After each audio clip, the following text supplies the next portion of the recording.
Well, we've got another Columbus Day that just passed, and we have another 24 hours of hate against Christopher Columbus for pretty much all the wrong reasons, or at least not historically based in fact.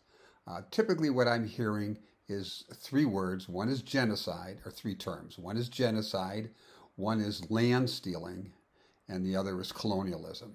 And I just want to kind of put everything in perspective here. And before I begin, just a couple things we need to remember when we talk about history, especially when we talk about early North American history, indigenous history, because a lot of their history doesn't exist in terms of being written down.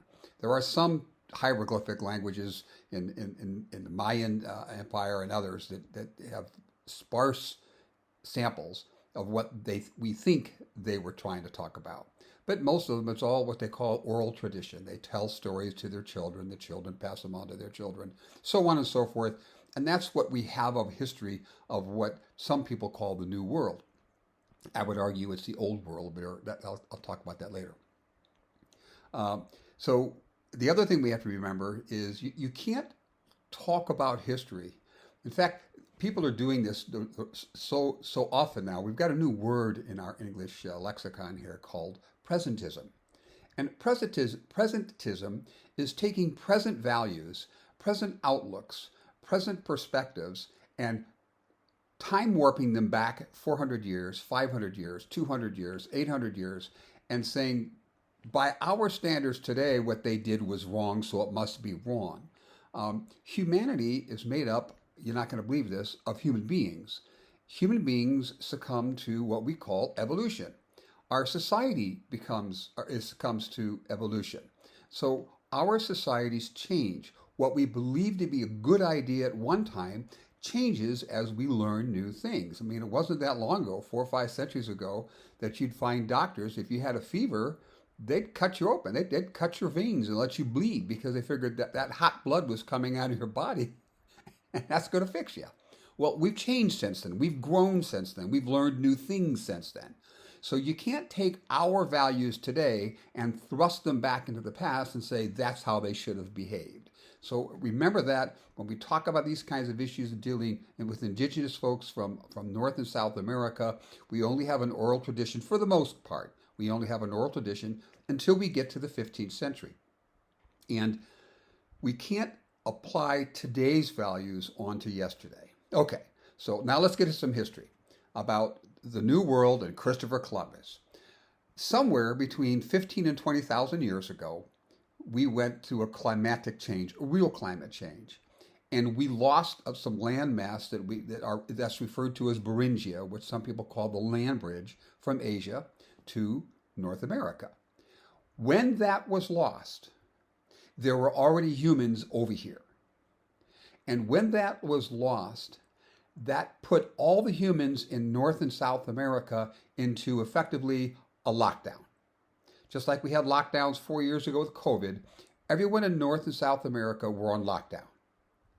And for 15,000 years, they lost out on all the social intercourse that would have happened had this continent and South America still been open to the rest of the world. Now, that would be some good things. It would have meant more people would have come over here, and it would have meant some bad things. It would have meant what was going on in Asia and Europe and Africa, those things would have come over here as well. And what I mean by that, you take a look at Genghis Khan, largest empire ever on planet Earth. He stopped because of the ocean. Had Beringia been open, you could guarantee it, Genghis Khan would have been in North America. It's possible he would have gone as far south as South America, but certainly in North America. So we disconnected from the rest. We, North and South America, disconnected from the rest of the world. All the humans over here were cut off from humanity. That set some things in motion that were destined to happen regardless of who reunited us. Now, Christopher Columbus is the person who reunited us. He's the figurehead of that effort. He obviously didn't do it on his own, but he's seen as the figurehead, as the first one. What he actually is the person who reunited humanity. Because climate change separated humanity. Christopher Columbus and his daring to come across the Atlantic Ocean reunited us. So let's get to the first one of this genocide. They say that because a lot of people die from disease. They argue war, but not so much that. The biggest, if you look at historians, and again, no one knows for sure because we're working on oral tradition. We don't have a lot of real hard data, but the estimates of how many people lived in North and South America, they range greatly. I've seen as low as like 7 million. I've seen as high as 50 million. So no one knows for sure. It's all guesstimates. But everyone kind of agrees that somewhere between 80 and 90% of the deaths after the old world comes here, or the new world comes here, is due to disease. Well, that's not Christopher Columbus's fault. That's not anyone's fault. That was destiny. Once North and South America get detached from the rest of humanity, any passing around and evolution of immunity and disease, all that kind of stuff stopped, or it reduced greatly. What killed most of the people in these two continents when Columbus reunited us was the fact that these two continents had virtually no experience, no exposure to the kinds of disease that our immune systems in those other continents had. So their immune systems weren't ready for it. And I would argue, there's not a lot of evidence of this, but this makes common sense. And remember now, before Europe comes to this country, this continent, there were no horses. Most of the travel was done on foot. So there was not a lot of long distance traveling. Certainly Native American, and not even American, let's call them indigenous people, because this is talking South America too. Certainly they had contact with their neighboring villages and neighboring tribes and neighboring nations, but to the extent they had any conflict, that contact was limited, obviously. So once they have this onslaught, if you will, of new disease and new challenges for their immune systems, they were destined to fall. That was not anyone's fault.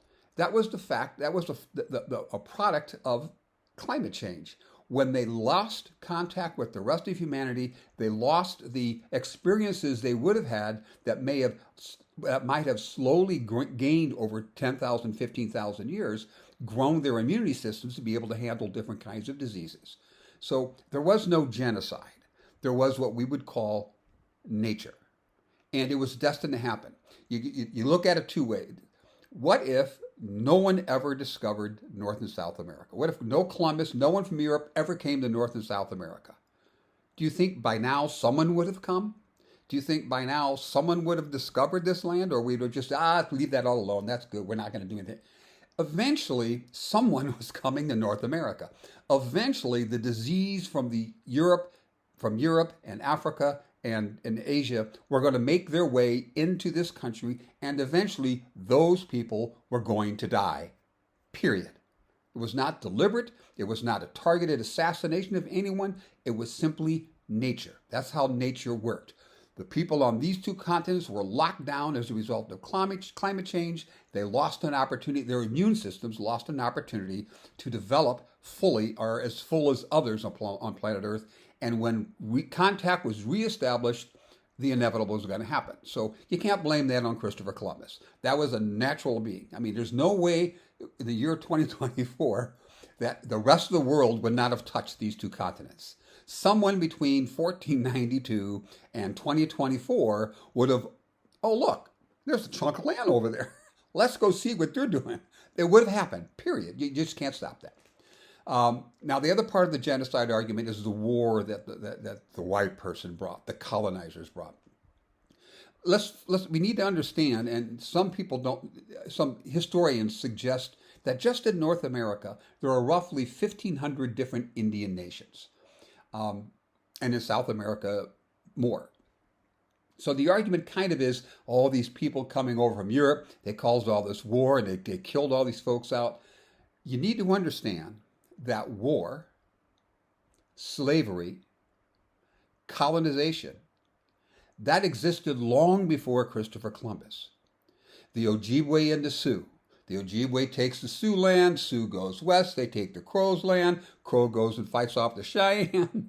You look at the Apache and the Comanche. Of course, there's the huge some of the empires in South America, uh, at the Aztec Empire and the Toltec Empire and the Mayan Empire and the my brain's going dead. I can't think of the fourth major one.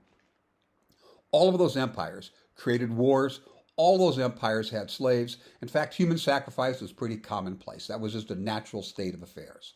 But you see the wars. There's a channel I watch on YouTube. It's about the Navajo, and it's one of the elders of the Navajo, and he talks about his oral tradition, what he's learned based off that oral tradition of the other neighboring Indians, and they talk about the Anasazi, and people have a lot of good things to say about the Anasazi, and they were good.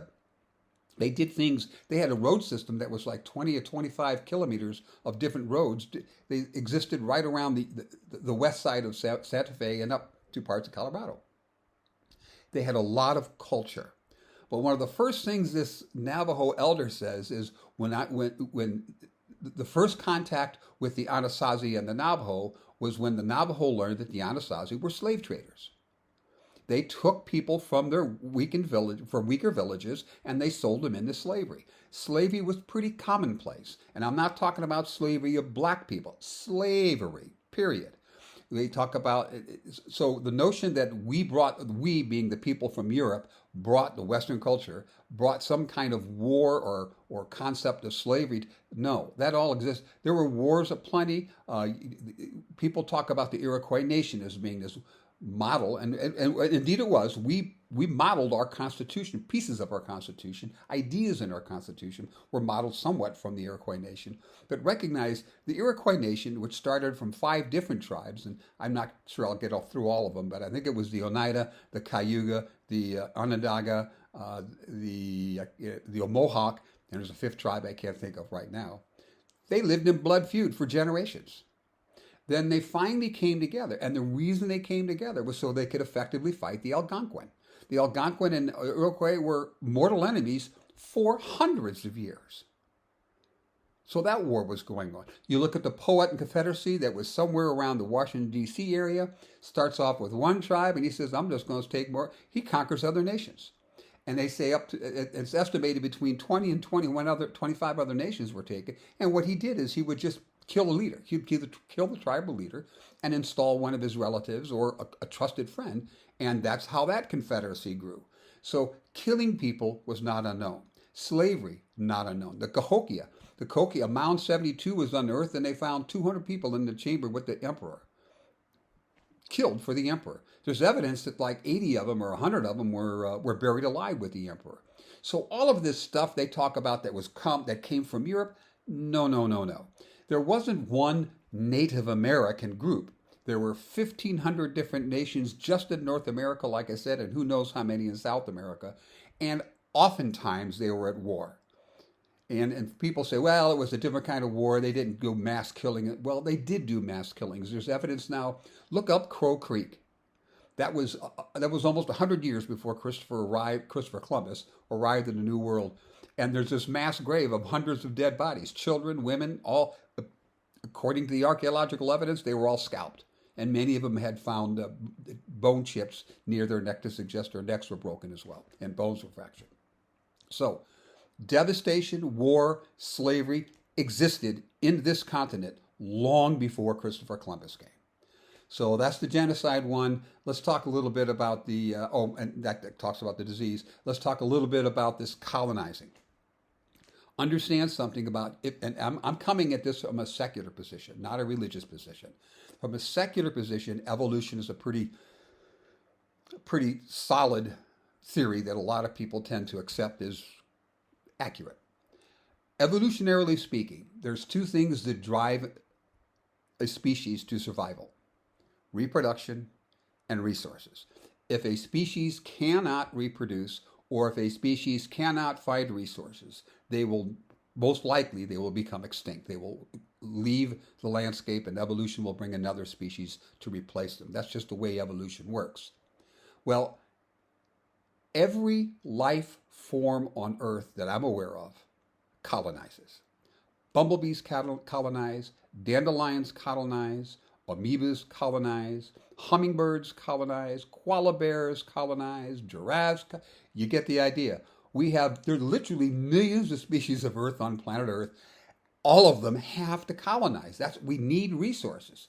Now, it's a fair argument to say, well, among humans, colonizing turned into raping and pillaging, and it did.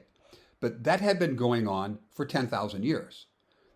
You look at the Ghana Empire, the early Ghana Empire in the 8th and 9th century in Africa. You look at the Qin dynasty 2,000, 3,000 years ago. You look at the Aztec, you look at the Mayans. Long before Christopher Columbus came over here, people were killing each other over resources. So that's nothing new. But this goes to the point what I talked about early on. If you see that in the context of today's morality, it sounds horrible. But if you go back 400 years, that's how nations grew. That's how humanity grew. We spread out by colonizing, and yes, it did turn into raping and pillaging. It was not uncommon anywhere on planet Earth. Black people raped and pillaged black people in Africa. You get the Mapungubwe Empire, the Great Zimbabwe Empire, the Ghana Empire, the Mali Empire, the Songhai Empire. That's how they expanded. That was normal. Slavery, exceptionally normal. People in North America, or people in Northern Europe took slaves. People in the Middle East took slaves. People in Africa took slaves. People in Asia took slaves. Slavery was ubiquitous around our planet.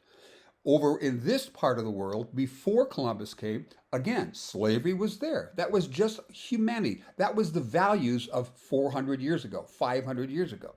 So don't think because we don't like slavery that they should not have liked slavery. Slavery was just fully accepted by pretty much every culture. No one liked to be a slave, don't get me wrong, but it was just commonplace. That's how colonization occurred. Colonists would come into a new land, they would conquer the people staying there, and most of the captives they would adopt into their tribe, into their country, or they would sell them into slavery, one or the other. That's just how it always has been. So when people argue Christopher Columbus is a horrible person because he did whatever every other human up until his time had done and all humans who lived before him had done, he did the exact same thing, but he is somehow the evil monster. Wrong. That's not how you look at history. I think that covers the three. Oh, and the land stealing. Let's talk about land stealing. Can you name a nation on planet Earth today that got its existence, that came into existence without conquest? And the answer is no. Every nation we have on planet Earth today is a result of conquest. Now they call it land stealing. I don't think it's, you gotta, again, that's today's values. You go back 400 years and that's how land was taken. You conquered your enemy, period. It wasn't land stealing, it was land conquering. So yeah, they were conquered. No doubt about it. They were conquered. So when it comes to Christopher Columbus, archaeologically and geologically and anthropologically, there's no doubt about the fact that our species was divided after the ice melted 15, 20,000 years ago. We were separated. And then when Christopher Columbus came here, he reunited our species. He's the first one to do so, so he's given the credit. People are trying to tear him down for what he did, and you really shouldn't do that. You've got to understand our species is fraught with violence, is fraught with brutal devastation. Some of the most brutal things you can imagine has happened within our species. There's no doubt about it. But those who are arguing that it's Christopher Columbus's fault for the brutality, that it's Christopher Columbus' fault for slavery, that it's Christopher Columbus' fault for genocide, bull plus shit. All that violence, all that brutality, all that slavery, all that conquering, all that colonizing had been going on planet Earth for 15,000 years, 20,000 years in civilized, what we call civilization, during the time of civilization, which is, I kind of take it back to the invention of agriculture. Now, I'm done with that. Just one quick thing. I want to help you understand what a narrative is. A political narrative is to look at some facts and then feed in your own story to it, and make someone else look bad, make you look good. in these days and times is make someone look like they're the oppressor and make you're the victim, you're the oppressed. So I'm gonna do a narrative approach to a real short approach to human history, Homo sapien history, not human history, Homo sapien history. In our species, the very first skin color to hold slaves were black. The very first skin color to colonize were black. The very first skin color to rape was black. The very first skin color to pillage was black. The very first skin color to enslave was black. Our history, if depending upon how much you believe in archaeology and anthropologists versus the Bible, roughly between 50 and 60,000 years ago, our ancestors, black Homo sapiens, came out of Africa and they conquered planet Earth. They destroyed Homo erectus. They destroyed the, I say Denisovans, but I think it's Denisovans. I don't know how you pronounce that. They destroyed the Denisovans. They destroyed the Neanderthal. At least those three human species they killed. They murdered them off because they didn't want them around. They stole their land and they took advantage of their might because might made right, and they destroyed all other human life on planet Earth. Black people did that. Understand, black people did that. And then they started fighting with each other. Black people created wars. Black people created weapons that were, in their day, were weapons of mass destruction. Now, that's the narrative. That's not exactly how it happened. That is exactly what happened. But I gave the personality and blamed it all on the black person. Historically, that's exactly accurate. The evidence, DNA evidence, says Caucasians came into existence about 7,700 years ago. So all the wars that started before then, all the slavery before then, all the raping and the pillaging and the stealing of land and the conquesting and the colonizing, all of that stuff happened by black people. And they're the ones we should hate. That's the narrative part. That's not true. They were black, but it wasn't black people doing this to anyone else. It was humanity doing it. We grew, unfortunately, from nature, we grew in a world of violence. And we've been horribly brutal. It wasn't about a skin color that made us brutal. That was our species. It wasn't a skin color or a nation that came over and liberated these two continents. It was our species. We always, exploration is part of it. We need more resources. We can't survive without more resources. And again, yeah, there was profiteering going on, but that's a whole nother story because that profiteering was going on by everyone. So anyway, on Columbus Day, when you hear all this bullshit about how horrible Christopher Columbus was, recognize he's best described as the person who reunited humanity. And just a last note on that, one of the reasons it was so easy to conquer North and South America was because of climate change. Once Beringia closed, not only did everyone living in these two continents not get the advantage of updating their immune systems, we lost touch, the people in these two continents lost touch with the great advances in technology going on in the other world. So by the time, and you think about it, this is 15,000 years.